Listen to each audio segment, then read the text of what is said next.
Windows taskbar দেখতে বিরক্তিকর? নিজের মতো করে সাজিয়ে নিন মাত্র 1 মিনিটে। টাস্কবারে মাউস রেখে রাইট ক্লিক করুন, টাস্কবার সেটিংস সিলেক্ট করুন। এখান থেকে টাস্কবার অ্যালাইনমেন্ট বা টাস্কবার লোকেশন অন স্ক্রিনে গিয়ে লোকেশন দেখিয়ে দিন। যদি উপরে চান তাহলে টপ, লেফটে চাইলে লেফট, রাইট চাইলে রাইট।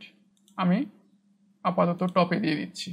আইকন ছোট করতে চাইলে use small taskbar buttons on করে দিন।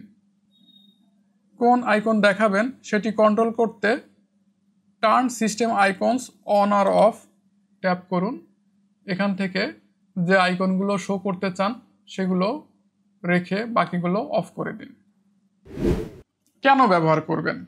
আপনার কাজের গতি বাড়বে, ডিসপ্লে ক্লিন থাকবে, আর টাস্কবার হবে একদম আপনার মনের মতো। এমন সহজ টিপস পেতে ম্যাকগাইভার সলিউশন চ্যানেলটি সাবস্ক্রাইব করুন।